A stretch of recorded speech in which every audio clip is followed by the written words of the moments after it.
It ain't the left side or the right side, then it must be the FinSide. It ain't the left side. Thank you, Solody. Welcome to another episode of On the FinSide here with Kat and Paul. Follow us on Facebook, Twitter, Spreaker, iTunes, YouTube, iHeartRadio, and Spotify. Check out our merch store on thefininside.threadless.com. 6 games down, 10 to go. The Dolphins lose 17-16 to the 0-5 Washington Redskins in the final play of the game, going for a 2-point conversion that nobody should see. A brief recap of the game. The Redskins go 3 and out on their first 3 drives. The Dolphins don't do much better on their drives. Josh Rosen was sacked 4 times in the first quarter. On the 4th Redskins drive, Case Keenum connects with Terry McLaurin for a 25-yard touchdown, beating Ken Webster to make it 7-0. Josh Rosen is intercepted on the next drive by Quentin Dunbar.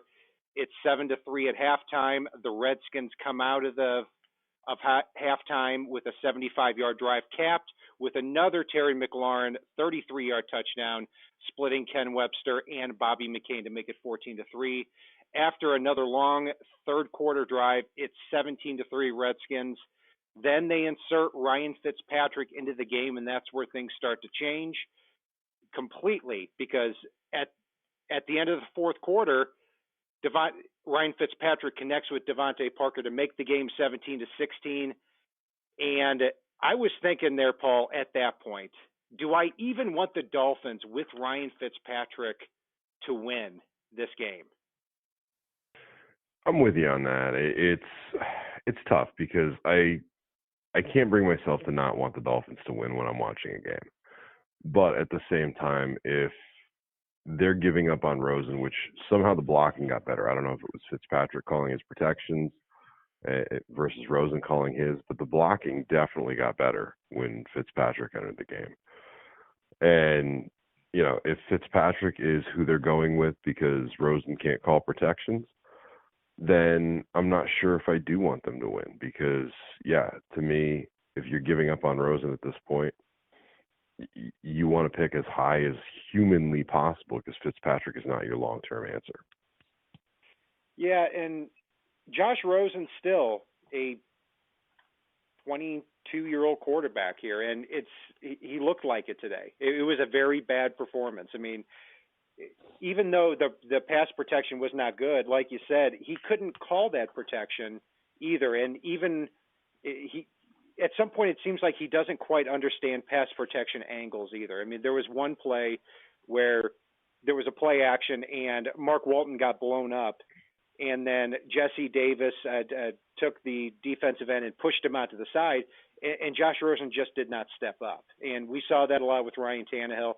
We saw a lot with Josh Rosen in this game. So what is your thought on the following game against the Buffalo Bills? Do you think that Ryan Fitzpatrick should start? Do you think Josh Rosen should start?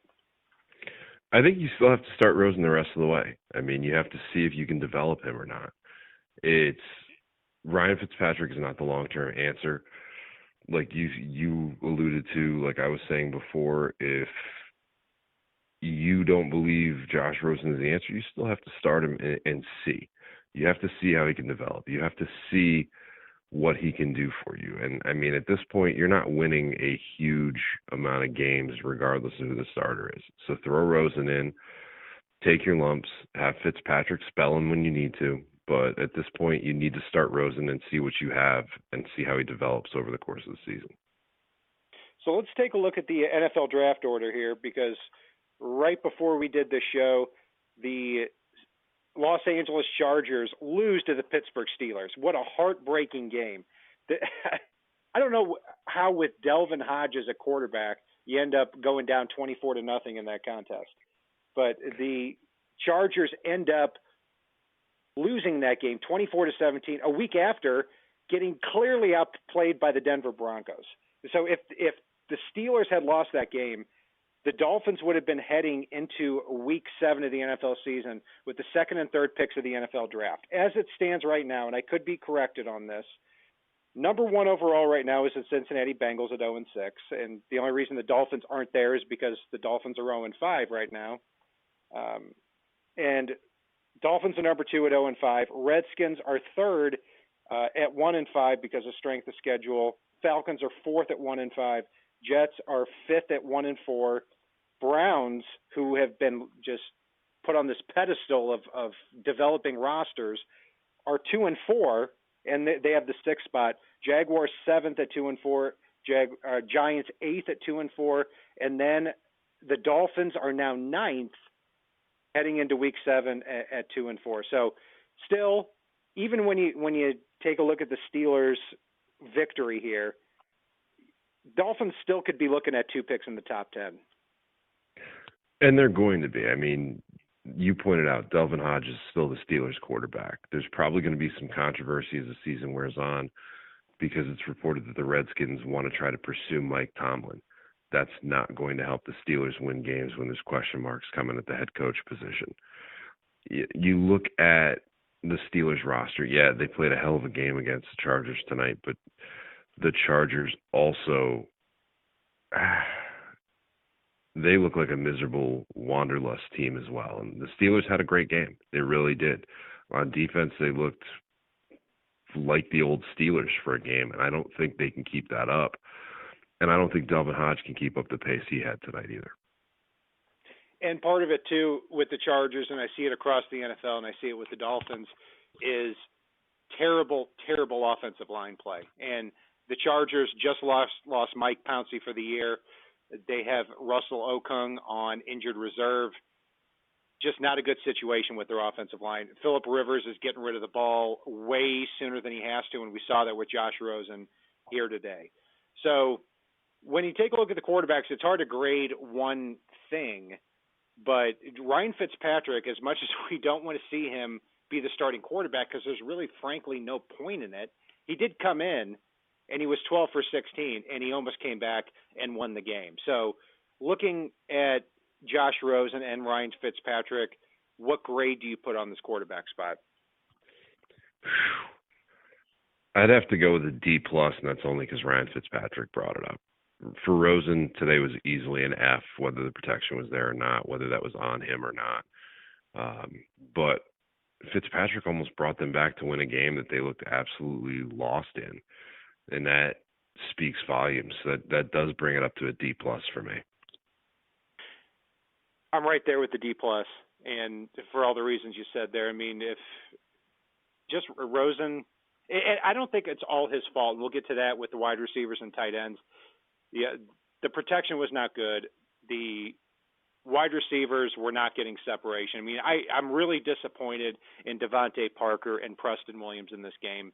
You know, I thought they could have put up some big yards here against Josh Norman and against Quentin Dunbar and Fabian Moreau on the outside, but that didn't quite happen. And at one point, when Josh Rosen was yanked, he was, 15 for 25 for 85 yards and 2 interceptions, and those interceptions were not good. So I'm going to stay right there with the D+. At running back, this was probably the best game from this group all year. Mark Walton started the game. That was a pretty big surprise to everybody. And overall, when you look at Mark Walton, Kenyon Drake, Kalen Ballage, 19 carries for 80 yards and a touchdown, 4.2 yards a carry among all of them there. And I liked how they used the screen game as well throughout the game. But I wish they would have put Mark Walton and Kenyon Drake on the field at the same time, because I thought at the time there in the second quarter, they were the two most talented offensive weapons on the roster at that point. And we were texting back and forth about that too, Paul. So, you know, again, part of me thinks that I like this running back spot a lot more than I probably should. And part of me thinks too that I don't have a lot of respect for the running back position in general unless you have a Saquon Barkley or a Todd Gurley type. So overall, I'm going to give this running back spot a B- in this game. I'll give him a B. I mean, I really liked what I saw out of Walton. I liked Kalen Ballage on the fake punt. As much as, you know, it's easy to root for the Miami to lose, it was a little heartbreaking, even though it was a terrible play call on that 2-point conversion, seeing Kalen Ballage or Kenyon Drake dropped that pass. But overall, I liked what I saw from them. I like Kalen Ballage. I wish they would use them more with Walton and Ballage on the field at the same time. Unfortunately, they didn't. But I can give them a solid B here. I don't think the running backs were to blame. Yeah, definitely not. Wide receiver and tight end. Mike Gesicki, 3 catches for 51 yards, and had he boxed out Landon Collins on a deep pass from Josh Rosen, could have been a lot more. So I do like that Mike Gesicki is getting separation, and credit to our YouTube commenters that have pointed that out too. I think we're starting to see a little bit of something out of Gesicki. It doesn't mean that he's a star, but at least he's an athlete out there at the tight end spot. But again, like I said, I'm really disappointed in Preston Williams and Devontae Parker, other than Devontae Parker's touchdown that brought the Dolphins within a point before they went for the 2-point conversion. Albert Wilson, 5 catches for 15 yards. Man, oh man, I can't help but think that Albert Wilson, if anybody's interested, they could get a steal before the trade deadline for this guy. So, but overall, Preston Williams and Devontae Parker, their lack of separation against a secondary that's allowed opposing quarterbacks to have a quarterback rating of over 110 is a big problem. So overall, going to go with a D+. Yeah, the receiver group just wasn't good today, and I'm a little worried about the fact that Jakeem Grant was inactive. I don't think if they're souring on Grant a little bit or sending a message to Grant, I don't think Albert Wilson's going to be up for bid unless somebody blows them away for him. I think the Dolphins do like the long-term possibilities for him, especially given the fact that we all expect him to go quarterback very early in next year's draft, if not at the earliest possible moment. But I will say, outside of Albert Wilson, outside of a few highlight moments from Gesicki, there were a couple of times where I did wish Gesicki could have gone up and high pointed the ball or put a little more effort in to get to the ball when he was in coverage. But for me, I can go with a C for these guys. Offensive line, when you look at the 4 sacks in the first quarter, it's easy just to take a look at that and say that the entire line played bad. And I have to spread the blame around a little bit with those 4 sacks. Mark Walton was blown up on a couple occasions. Jesse Davis was beat up, at least pretty embarrassingly, on 2 sacks at the right tackle spot. Jamarcus Webb seems to always get pushed back from the left tackle spot. But the one I'm really disappointed in, I don't care if he's a rookie, is left guard Michael Dieter. If you go to my Twitter page, Brian Cat NFL, you'll see a video where Trayvon Hester absolutely destroyed him for a sack. And if you look throughout the rest of the game too, it's that same thing with Michael Dieter. Like I think this guy might be a good player, but right now he is struggling at that left guard spot. So, I think this is where the first domino falls on the offense. And even though the running backs averaged 4.2 yards a carry, the pass protection just was not good enough here today. It got way better when Ryan Fitzpatrick got in the game, got the ball out of his hands quickly, but not good enough. One thing I'll say, and one bright spot, is I really like Evan Boehm at that right guard spot. And I hope that the Dolphins figure him in somewhere along the interior of that offensive line in 2020. But overall, for the offensive line, I give him a D. I'm going to go with a D- for a lot of the reasons you said. I do like Boehm. Dieter had an embarrassing game, although I do expect him to pick it up as we go through the years here. I'm unpleasantly unpleased, I'll go with the way that this offensive line played. But at the same time, you look at the fact of how they're starting random people in random positions, it feels like almost on a weekly basis.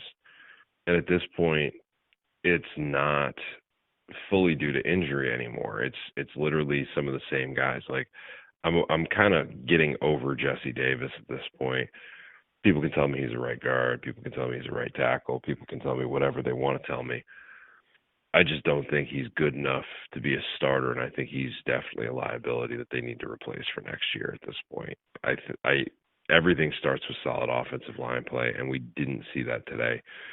Other than briefly when Fitzpatrick came in the game, some of that was him getting the ball out quickly. Some of that, I'm sure, was him calling the protections better. But at the same time, this offensive line just was not getting it done. So D- for me. Yeah, I'm with you on the grade there. It's, when it comes to Jesse Davis, and we've said it for a very, very long time. I think we both like Jesse Davis at right guard. Not that he's a great player, but one thing when it comes to players like Evan Boehm and Dan Kilgore. And Kilgore had an embarrassing snap today where basically he rolled the ball to a quarterback. I mean, he didn't basically, he did. Other than that, even though that was a terrible error, I don't think Kilgore and Boehm lose all that much. And I think Jamarcus Webb and Michael Dieter and Jesse Davis at right tackle lose a lot. But we talked about Jack Conklin in our free agency show. If you have Jack Conklin at right tackle and you can push Jesse Davis into right guard, now you improve two positions pretty easily, and basically you take all those resources and you shove them into the center and guard spot. But the Dolphins too often now are spreading things too thin to that tackle position. They are. And even though Kilgore doesn't get beat a lot, I still want him replaced next year. Or I still want them to draft a rookie to develop next year. Kilgore's not the long-term answer, and we're building for the long term. Like you've pointed out, Yep. Boehm is probably the only one that is a long-term guy for me. Yeah, and even if Boehm isn't a starter or Dieter isn't a starter, they at least have that versatility to be a swing man on the inside. Maybe a less impressive version of Jake Brendel. So we'll see how that goes. On defense, the Dolphins, I'll say, really disappointed me in run defense today. I thought they could take the Redskins and make them really one-dimensional. And it seemed like that was going to happen at first. I mean, the first three drives of the game for the Redskins, they go 3 and out. And then they have a 93-yard drive capped off by the Terry McLaurin touchdown. Overall for the game, Adrian Peterson, 23 carries for 118 yards. And, really had a heck of a second quarter where he seemed to go right up the gut several times. It's a little bit disappointing. So let's take a look at the front seven. When it comes to this unit here, I can't get over week after week. We keep talking about the lack of consistent pass rush. Again, no sacks on the day against Case Keenum, and with the run defense and they haven't got with the run defense with the lack of pass rush. I can't grade this unit very highly, but I think Vince Beagle can play. If Vince Beagle, it seems like every time he's on the field, he is strategically finding ways to get to the quarterback, whether that's right up the middle, whether that's going around the edge. I mean, one play where the Redskins got a 10-yard catch from Kelvin Harmon, he comes right up the gut because he diagnosed the play and he was able to get right in there and get in the face of the quarterback. So I think Vince Beagle is a keeper. And he seems like that typical New England Patriots style type of defense that Brian Flores is trying to implement here. Raekwon McMillan, very good in run defense again. He on one of Adrian Peterson's runs, he picked the wrong hole, but that tends to happen from time to time. So, yeah, overall for the front seven, with the run defense and with the pass rush, I can't give them any higher than a D. I can go with a C- here, and there were definitely some low spots. I didn't love the pass rush from most of the team. As you point out with Beagle, I did like it from him, even though he wasn't able to quite get there. He was at least close on a few occasions, and noticeably close. But in the absence of pass rush from anybody else along that defensive line, other than occasionally Raekwon McMillan, it's not good. You can't allow you can't allow what the Dolphins did on defense today. You can't allow Adrian Peterson to suddenly look like it's 5 years ago, as far as the run defense goes. And we need somebody to get some push up the middle. I thought early this season John Jenkins was going to be that guy. He hasn't shown it since. And while Godchow and Christian Wilkins are typically decent against the run, they're not getting any type of push against the pass, and we need some type of push up that middle. So for me, C- for them. Jerome Baker, Sam Aguavion, it'd be nice to be saying your name for a good reason when it comes to the front seven, but unfortunately, not at all. Yeah, and the lack of pass rush has a domino effect on Jerome Baker and Sam Aguavion because eventually they're going to have to pin their ears back and go after the quarterback and not drop back into pass defense, and that's not happening without that consistent pass rusher. At defensive back, Case Keenum goes 13 for 25, 166 yards, 2 touchdowns. But, with 10 minutes left in the third quarter, Case Keenum only had 44 yards passing. And there was no Xavier Howard out there. He had a knee injury. A lot of people thought, there might be something going on with tanking. I don't quite think that's the case.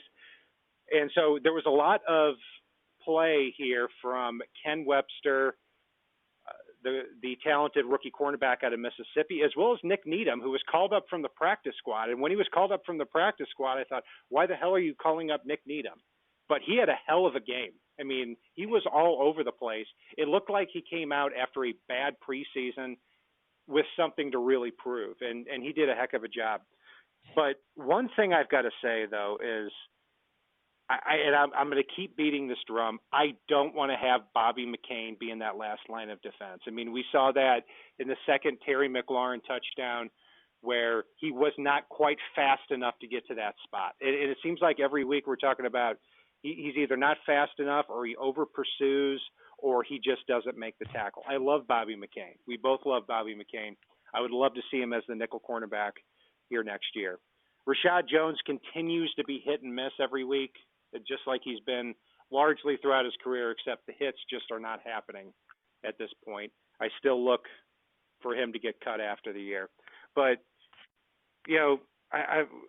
Eric Rowe, too, had a very – I mean, it seems like it's on again, off again, on again, off again with him every week, and today was definitely on again. So the defensive back spot definitely deserves some kudos given how things happen. I mean, if you take out the 2 touchdowns to Terry McLaurin, which did make the difference in the game, the secondary played pretty well. So overall, I'm going to give him a B. Yeah, I think the secondary really helped keep him in this game. I mean, this was probably the best game we've seen all year from Rashad Jones, even though it was mostly up in the box. Bobby McCain, there's still a role for him on this defense. I mean, and he did have some good moments mixed in with the bad. The bad were bad today, but he did have his good moments. Nick Needham, it was nice to see him get that second chance with the Dolphins. He was a guy that we talked about a decent amount in the preseason, even before that first preseason game, as somebody we were kind of curious to see what we could get out of him. And you know what? I like what I saw at him. I like some of these young corners they've got. I still think corner is a need opposite Xavier Howard for next year. I don't think there should be a draft that goes by that you don't take at least one corner and probably sign 1 or 2 undrafteds. But again, there's a lot of promise from some of these young kids, and I can go with a B+ considering how much I think they did keep the team in this game, because if there was any semblance of a pass rush too, that would have made the secondary even better. And for special teams, I'll throw it back to you. Boy, this sure looked like a game that was going to be all punts. I really liked that fake punt early on. That was a beautiful play design. Again, but there was nothing that was really a breakout moment. I didn't love or hate Preston Williams returning punts in this one. Didn't feel like a difference in either direction, so I'm just going to go solid B for those guys. Yeah, Jason Sanders hit the only field goal that he had, and kudos to Matt Hawk. I mean, I'm either – a punter should be pretty consistent with how we talk and grade him, and not in this game here. and it seems like not week to week either. Matt Hawk buries 4 kicks inside the 20, and it made a big difference in terms of field position. Sometimes it didn't feel like that, but it certainly did in this one. Yeah, Preston Williams, I'm completely with you on that. He looks awkward returning punts, and I don't know if I'm – I mean, does he really have the breakaway speed to take it the distance? And can we really depend on him to not drop the ball over the entire season if he's somebody that can't drop the ball when it's thrown to him on a down-to-down basis? I don't think so. I'd rather actually see Isaiah Ford back there. Isaiah Ford didn't have a great game as a receiver here. He let a defensive back get in front of him when he should have boxed him out, but he's not a very physical guy. I mean, as a punt returner and kick returner, I think he's a much better fit there than Preston Williams. So you've got him there at a B. I'm going to stick right there at the B. As far as the player of the game, I'll go first on this. You know, I have to give it, and it just kills me to do it. I have to give it to Ryan Fitzpatrick. I mean, he came in and very clearly it was 17-3, and the Dolphins were at risk at this point of not scoring a second half point for the 5th game in a row, which it has to be an NFL record. I haven't looked it up, but it has to be. And he comes in, 12 for 16. He leads 2 touchdown drives, and unfortunately, he may be starter next game because of that. Mike, my Coke Bus player of the game, I'm gonna have to think about that for a minute. So I'm gonna throw it to you for the player of the game. Well, I was going to go Fitzpatrick, but this is my week to go different. For me, I'm going to go with Mark Walton, as goofy as that might sound. He showed a different element at the running back position. He showed a hell of a lot compared to what we've seen from Kalen Ballage. And while I do want to see Drake get a little bit more time out there, like we already talked about, I did think he stepped up and showed some promise for the future as far as that running back position goes, because Drake's a free agent coming up, and Miami's got the money to re-sign him, but he continues to get underutilized. I don't know whether or not he'll want to come back. So seeing Mark Walton, seeing the possibility with him, might not be as big of a need next year, and because he did flash that little bit when he finally got the call today. Absolutely. My Coke Bus player of the game is going to be Michael Dieter.